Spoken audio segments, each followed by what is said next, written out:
안녕하세요. 인히스타임 하나님의 시간 함께하는 지성은 목사입니다. 요즘 교회는 사순절기를 보내고 있습니다.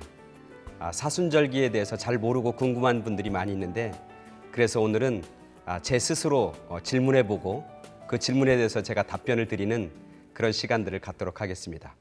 사순절기의 기원은 어떻게 되나요? 사순절기는 초대교회가 막 시작하고 이제 부흥하면서 외부에 많은 사람들이 교회로 이제 들어오게 됩니다. 그래서 초대교회는 부활절을 중심으로 해서 새로 들어오는 사람들에게 세례를 베풀고 또 그들을 이제 하나님의 백성과 하나님의 자녀로 인정하는 그런 예식을 하게 됩니다. 그래서 새로운 사람들을 훈련시키고 교육시킬 그런 목적을 가지고 그들을 짧게는 40시간, 길게는 6일 동안 그렇게 훈련을 시킵니다. 경건의 훈련을 시키는 것이죠. 근데 이게 너무 짧다 생각해서 이것을 길게 하자 이렇게 이제 결정을 하고 40일이라고 하는 숫자를 정해서 성도들을 훈련시키고 경건의 모습을 이제 갖게 만드는 그런 중요한 시기로 삼게 되었습니다. 목사님, 그러면 왜 40일인가요?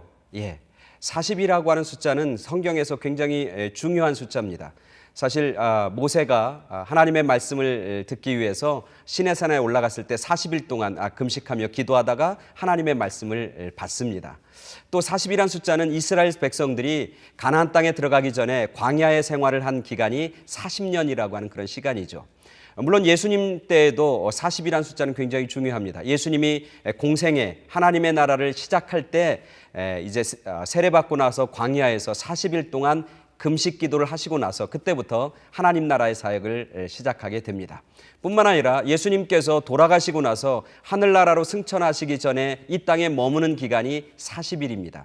그리고 예수님께서 무덤에 갇히셔서 죽음의 상태, 죽음의 상황에 머물러 있던 그 시간이 40시간이라고 그렇게 알려지고 있습니다. 그래서 기독교에 있어서는 40이라고 하는 숫자는 사람들이 훈련받기, 그리고 하나님의 사람으로 변화되기 충분한 시간이다, 그렇게 의미를 갖고 있습니다. 그래서 40일이라고 하는 숫자를 중요하게 생각합니다. 그리고 40이라고 하는 사순절이라고 하는 것은 40일을 가리키는데, 그 40일은 부활주일에서부터 거슬러 올라가서 주일을 뺀 40일을 얘기하는 것이죠. 많은 사람들이 이야기합니다. 목사님, 그럼 왜 주일은 뺍니까? 주일은 주님이 주인된 날, 그리고 주님이 부활하신 날입니다. 그래서 그날은 축제의 날이고 기쁨의 날이고 감격의 날입니다. 그래서 사순절이라고 하는 시간이 사실은 주님의 십자가, 그리고 주님의 고난, 그리고 주님의 희생, 그런 것들을 묵상하고 명상하는 시간인데, 주일인 예수님이 부활한 그날은 그런 의미와는 맞지 않다. 아무리 그런 기간이어도 주일은 주일으로, 주일은 축제의 날로 지켜야 된다, 그렇게 생각해서 주일은 빼고 나머지 40일, 그 40일의 기간을 사순절이라고 그렇게 부르고 있는 것이죠. 그 기간은 경건하는 시간, 우리의 신앙을 되돌아보고 회개하는 시간, 그리고 우리의 스스로를 점검하는 시간, 그래서 부활과 함께 새롭게 거듭나고 새로운 생명으로 나아가게 만드는 그런 그것을 준비하는 그런 귀한 기간이 바로 사순절입니다. 우리 성도님들, 그리고 우리 시청자 여러분들, 사순절기 동안 정말 나 자신의 신앙을 되돌아보고 점검함을 통해 우리의 믿음과 우리의 신앙이 이 사순절기에 더 단단해질 뿐만 아니라 부활한 주님을 맞이하는 그 부활절을 통해서 우리의 믿음과 신앙이 새롭게 거듭나고 새롭게 성장하는 그런 귀한 시간이 되기를 간절히 소원합니다. 그렇게 되기를 간절히 축원합니다. 이 시간에는 우리 함께 기도하는 시간입니다. 혼자 기도하는 것도 참 중요합니다.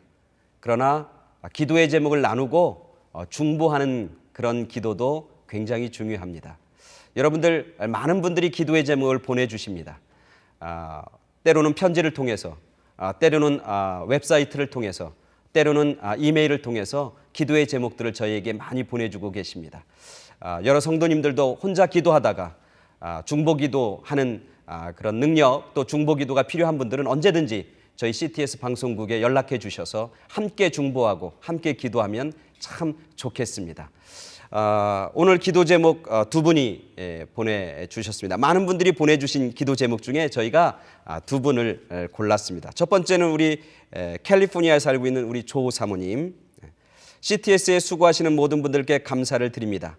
매일 은혜로운 설교와 간증 등을 접하며 많은 은혜를 받습니다. 저는 남편 목사님과 함께 치유 사역을 해왔는데 지난 12월에 남편 목사님이 소천하셔서 지금은 저 혼자 두 교회의 치유 사역을 돕고 있습니다. 우리 사모님 남편 되는 함께 사역하는 남편 목사님이 지난 12월에 돌아가셔서 이제 혼자 치유 사역 두 교회를 맡고 계시군요. In His Time에서 아픈 분들을 위해 담당 목사님이 기도하실 때 저는 열심히 기도에 동참하고 있습니다. 아프신 분들이 그 기도를 통해 하나님의 치유의 역사를 모두 경험하길 저 역시 간절히 기도하고 있습니다. 그리고 저도 남편 목사님의 빈자리를 느끼지 않을 수 없지만 하나님이 저를 붙잡아 주시고 제게 힘 주시고 평강과 감사 가운데 인도해 주시기를 간절히 기도하고 있습니다. 앞으로의 삶, 또 앞으로의 사역도 잘 감당할 수 있게 되길 기도해 주십시오. 우리 조 사모님 기도의 제목 보내주셨습니다. 우리 함께 기도합니다. 우리 조 사모님을 위해서 치유 사역을 통해서 많은 환자들이 치유되는 놀라운 역사가 있게 되길 간절히 소원합니다. 뿐만 아니라 우리 사모님 지난 12월에 목사님 먼저 하늘나라 보내시고 혼자 남아서 사역을 감당하는데 마지막까지 잘 감당할 수 있도록 힘주시고 도와주시기 위해서 우리 함께 기도하도록 하겠습니다. 우리 다 같이 기도하겠습니다. 사랑과 은혜가 풍성하신 주님, 우리가 함께 기도하길 원합니다. 또 우리가 함께 기도할 수 있도록 인도하여 주시고 그런 귀한 기회를 허락해 주신 주님 감사를 드립니다. 특별히 오늘은 캘리포니아 지역에서 치유 사역을 감당하는 우리 조 사모님을 위해서 저희가 함께 기도하길 간절히 원합니다. 우리 조 사모님 정말 치유 사역을 감당합니다. 정말 혼자 감당하기가 참으로 벅차고 힘들 때가 얼마나 많이 있는지 모릅니다. 치유의 능력과 치유의 광선은 주님에게부터 하나님에게로부터 오는 것을 저희들 믿습니다. 우리 사모님이 병든 자들을 위해서 기도할 때마다 하나님 그 가운데 임하여 주시옵소서. 그래서 병든 자들이 치유받는 놀라운 역사가 일어날 뿐만 아니라 그 사건을 통해서 여전히 살아계신 주님, 여전히 능력의 주님을 경험하는 그런 귀한 역사가 있게 하여 주시옵소서. 두 교회의 치유 사역을 감당합니다. 주님, 우리 사모님에게 함께하여 주시고 능력을 더하여 주시고 성령의 충만함을 더하여 주셔서 그 모든 사역들을 능히 감당하는데 조금도 부족함 없도록 인도하여 주시고 넉넉히 감당하는 승리하는 우리 사모님으로 인도하여 주시옵소서. 특별히 우리 사모님 지난 12월에 이제 함께 사역하던 목사님을 이제 먼저 하늘나라로 보냈습니다. 이제 혼자 그 사역을 감당해야 합니다. 참으로 두렵고 참으로 근심되고 참으로 떨리는 그런 가운데 있습니다. 하나님, 우리 사모님에게 위로의 손길을 함께하여 주시고 이전까지 허락해 주셨던 은혜보다 앞으로 더 큰 은혜, 갑절의 은혜를 공급하여 주시옵소서. 그래서 우리 사모님 외롭지 않도록 도와주시고 사역하는데 조금도 힘들지 않도록 주님 도움의 손길들을 허락해 주시고 주님 능력의 손으로 붙잡아 주시옵소서. 그 사모님의 삶과 그 사모님의 사역 주님께서 책임져 주시고 인도하여 주시고 그 사역을 통해서 주님께 큰 기쁨과 영광 되게 하여 주시옵소서. 날마다 우리 가운데 치유의 손길로 함께하여 주시는 주님 감사드리오며 예수 그리스도 이름으로 기도드렸사옵나이다. 아멘. 두 번째 기도 제목 여러분과 함께 나누기를 원합니다. 이 성도님, 지난 토요일에 아들이 결혼을 했습니다. 이제 막 시작하는 아들 가정이 하나님이 기뻐하시는 복된 믿음의 가정이 될 수 있길 기도합니다. 우리 이성도님 축하드립니다. 아드님이 이제 결혼을 해서 새로운 가정을 꾸미게 된 것 정말 축하드립니다. 그 가정이 정말 하나님의 복된 가정이 되기를 우리 기도합니다. 그리고 또 하나는 조카가 먼저 하늘로 떠난 지 딱 1년이 됐습니다. 여전히 딸을 먼저 보낸 동생네 가족 너무 많이 힘들어하고 있습니다. 부디 저희와 함께 교회에 나가길, 그리고 교회를 통해서 예수님을 만나길, 그래서 구원의 확신과 천국의 소망을 얻고 주님을 통해서 큰 위로 받길 간절히 원합니다. 주님의 평강과 감사가 그 가정에 충만히 깃들기를 기도해 주세요. 이렇게 기도 제목 보내주셨습니다.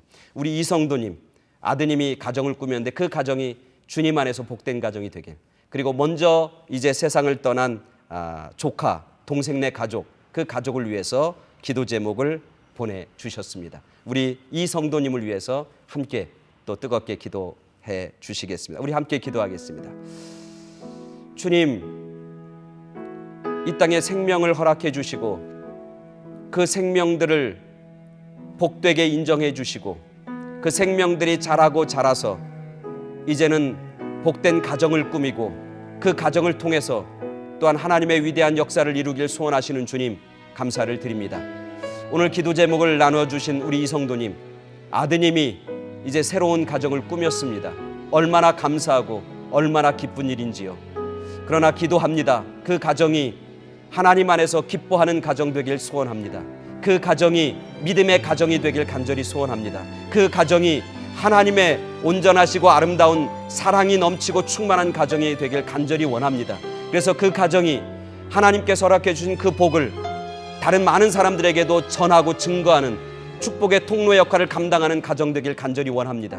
그 가정이 하나님의 사랑을 듬뿍 받아서 이제 그 사랑을 또한 많은 주변의 사람들에게 흘러보내는 그런 사랑의 가정이 되길 간절히 소원합니다. 하나님, 그 가정을 통해서 하나님께서 원하시는 아름답고 복되고 온전한 뜻이 그 가정에 이룰 뿐만 아니라 그 가정을 사용하셔서 다른 많은 사람들에게도 하나님의 온전하시고 아름다운 뜻이 전달되고 증거되어지는 하나님의 도구로 쓰임받는 그런 귀한 가정, 사명의 가정, 복된 가정, 하나님의 손길에 붙잡힌 그런 가정이 되길 간절히 소원합니다. 그 가정 가운데 임하여 주시고 그 가정의 주인 되어 주시옵소서.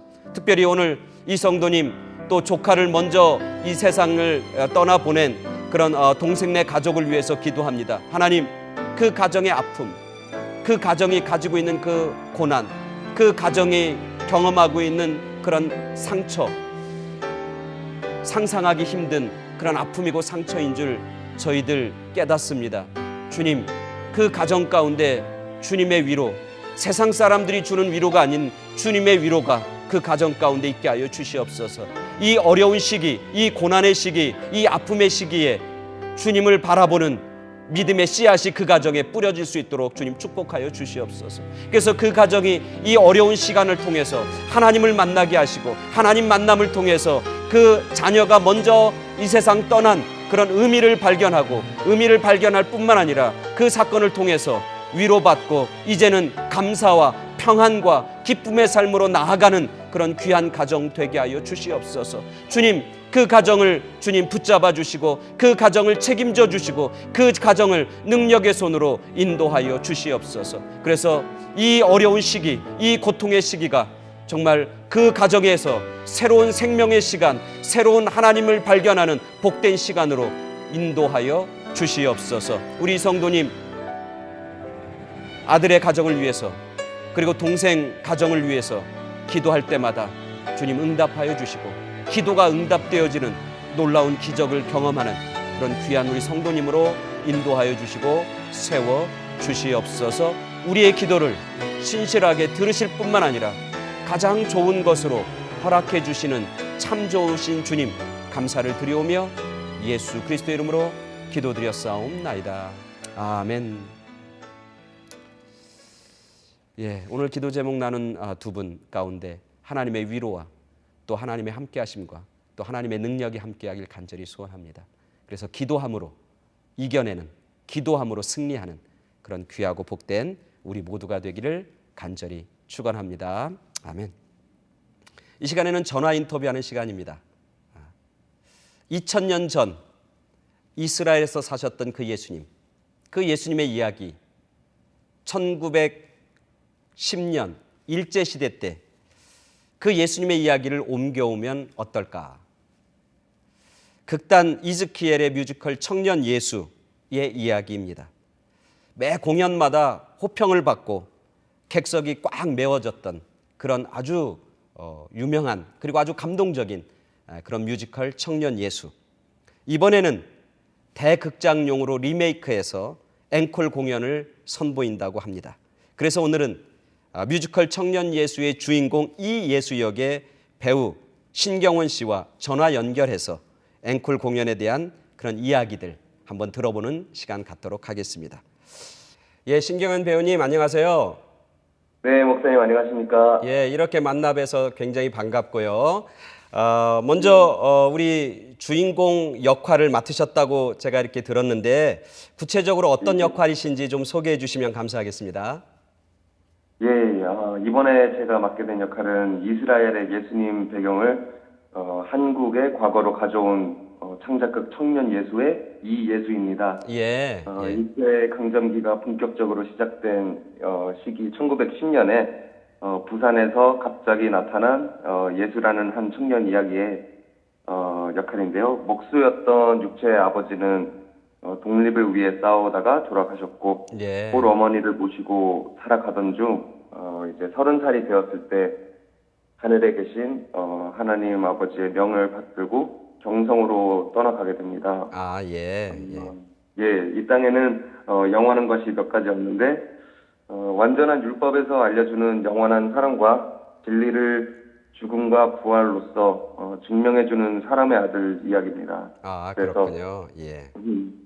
그 가운데 한 맺힌 우리나라 사람들과 독립군들 그리고 일본인들 사이에서 때를 기다리며 함께 하고파 했던 모습을 이제 기억에 남기고 육체를 떠나서 우리의 영적으로 들어오신 예수님을 표현하는 역할입니다. 아, 그러시군요. 일제 시대를 사는 청년 예수.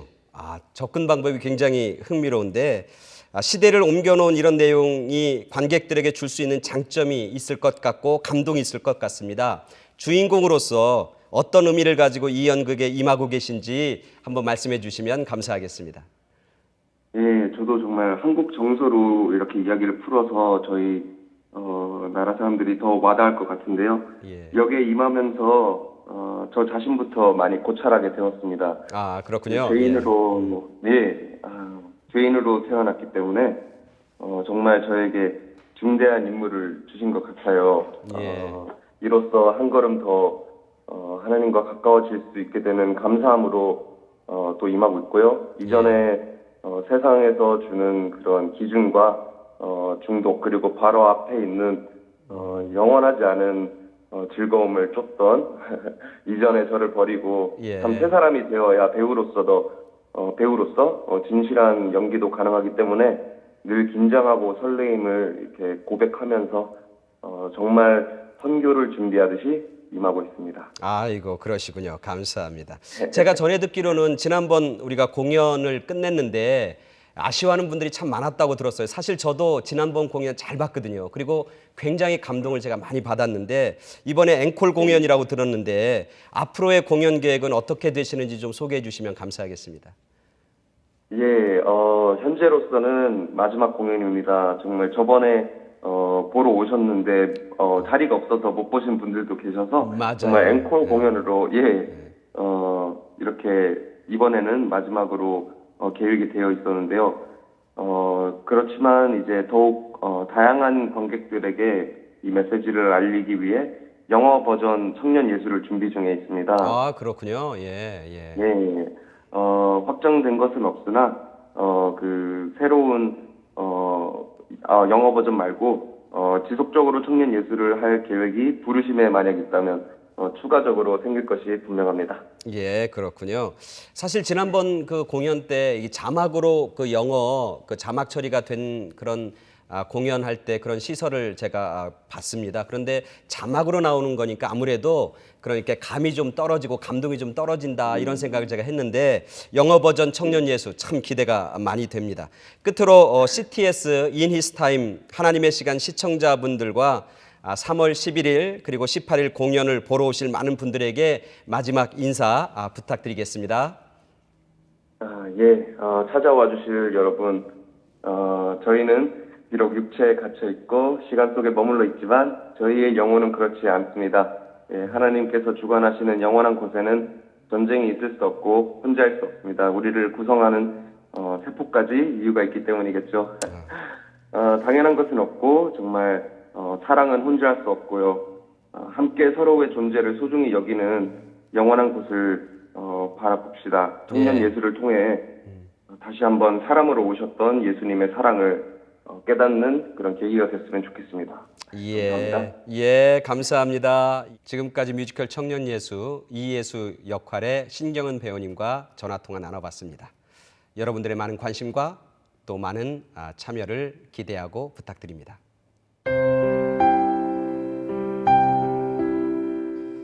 하나님의 말씀을 함께 나누는 귀한 시간입니다. 오늘 하나님의 말씀은 사도행전 16장 1절부터 5절까지 말씀 제가 봉독해 드립니다. 바울이 데베와 루스드라에도 이름에 거기 디모데라 하는 제자가 있으니 그 어머니는 믿는 유대 여자요 아버지는 헬라인이라. 디모데는 루스드라와 이고니온에 있는 형제들에게 칭찬받는 자니 바울이 그를 데리고 떠나고자 할새 그 지역에 있는 유대인으로 말미암아 그를 데려다가 할례를 행하니 이는 그 사람들이 그의 아버지는 헬라인인 줄 다 알미러라. 여러 성으로 다녀 갈 때에 예루살렘에 있는 사도와 장로들이 작정한 규례를 그들에게 주어 지키게 하니 이에 여러 교회가 믿음이 더 굳건해지고 수가 날마다 늘어가니라. 아멘. 모든 사람들은 다 주인공이 되길 원합니다. 그리고 주인공의 삶을 살아야 성공한 사람이라고 인정도 받고 또 자기 스스로도 주인공의 삶을 살아야 희열도 느끼고 기쁨도 맛봅니다. 저도 마찬가지입니다. 저희 집사람이 가끔 부엌에서 뭐 좀 도와달라고 그렇게 부탁할 때가 있습니다. 그럼 제가 내가 도와주겠다고 대답하고 나서 막 하는데 제가 제 마음대로 막 일을 합니다. 제가 더 잘 아는 것도 아니고 제가 더 잘하는 것도 아닌데 아내의 말을 잘 듣기보다는 제 마음대로 하는 걸 더 원하고 더 좋아합니다. 왜냐하면 주인공이 되고 싶습니다. 옆에서 도와주는 자 조연보다는 소위 말하면 시다보다는 주인의 역할을 감당하길 원하는 게 우리 모두의 마음이고 인간 본연의 욕망이죠. 성경에 보면은 그런 자기 중심적이고 자기의 의식, 자의식이 가장 강한 사람 중에 누가 있냐면 바울이라고 하는 사람이 있습니다. 이 바울은 자기의식, 자아의식이 굉장히 강한 사람입니다. 그래서 자기가 주장하고 자기가 옳다고 생각하는 것은 양보가 없이 그것을 밀고 나가는 추진력이 굉장히 강한 사람입니다. 사람마다 성격이 조금씩 다릅니다. 어떤 사람은 다른 사람과 화합하는 그런 화합의 형 인간이 있고 어떤 사람은 주도형의 인간이 있는데 바울은 대표적인 주도형의 인간입니다. 이런 사람들에게 있어서 자기를 내려놓고 주인공이 아니라 조연의 역할을 감당한다고 하는 것은 굉장히 힘들고 어려운 일입니다. 그런데요, 믿음 생활이라고 하는 것, 신앙 생활이라고 하는 것의 시작은 내가 주인이기를 내려놓는 것, 내가 주인이기를 포기하는 것에서부터 믿음과 신앙 생활은 시작이 되는 겁니다. 이제까지는 내가 주인이었는데 이제부터 믿음 생활하고 신앙 생활하고 은혜를 받고 나면 이제는 내가 주인이 아니라 하나님이 주인임을 인정하는 삶. 내 마음대로가 아니라 주님의 마음을 깨닫고 주님의 마음을 살피고 그 마음에 합한 일을 하려고 노력하고 애쓰는 삶. 그게 바로 믿음과 신앙 생활의 기본이 되는 것이죠. 오늘 성경에 보면 바울은 디모데를 만납니다. 그리고 디모데를 데리고 이제 전도여행을 떠나기 시작합니다. 근데 재미있는 것은 바울이 디모데에게 할례를 행합니다.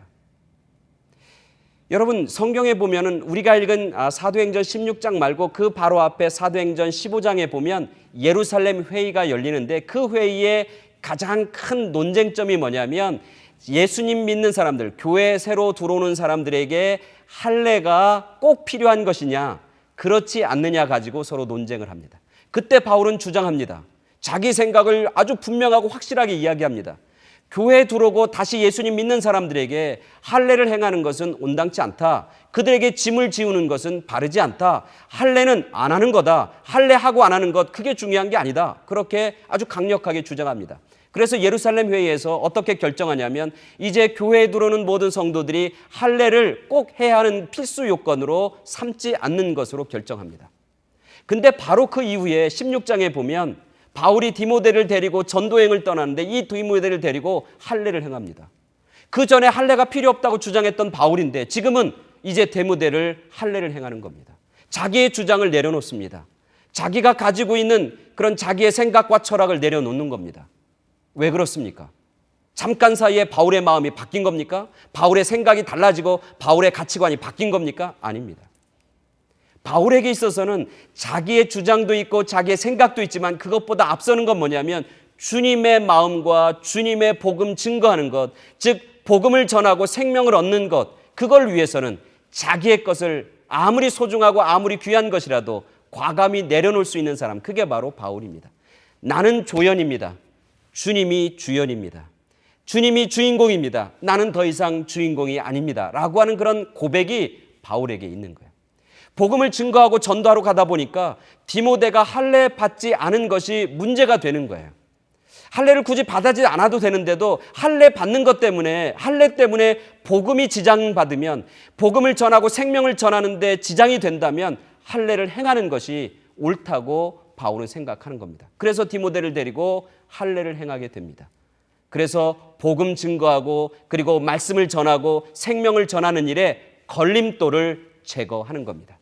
오늘 우리가 읽진 않았지만 그 다음에 보면은 바울이 이제 자기가 2차 전도행을 떠나면서 어디로 갈지 이제 생각하고 결정하는 그런 장면이 나옵니다. 원래 계획은 소아시아로 가는 것이 자기의 원래 계획이었습니다. 근데 환상 중에 마게도냐 사람이 손짓하며 부르는 모습을 그가 환상 중에 보게 됩니다. 그때도 마찬가지입니다.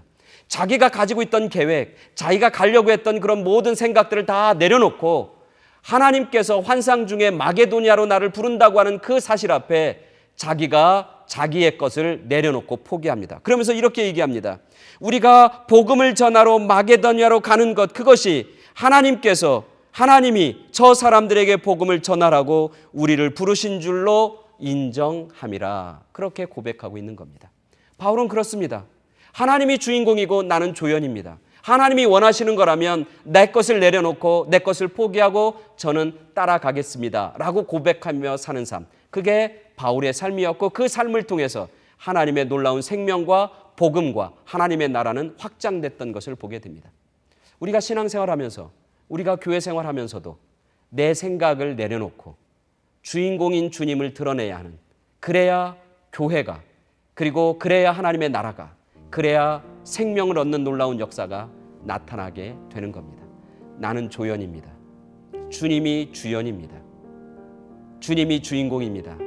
나는 당신을 돕는 자입니다.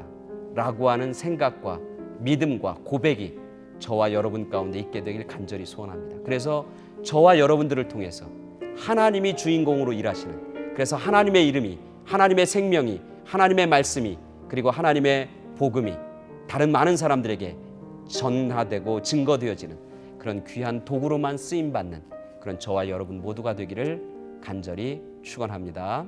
아멘.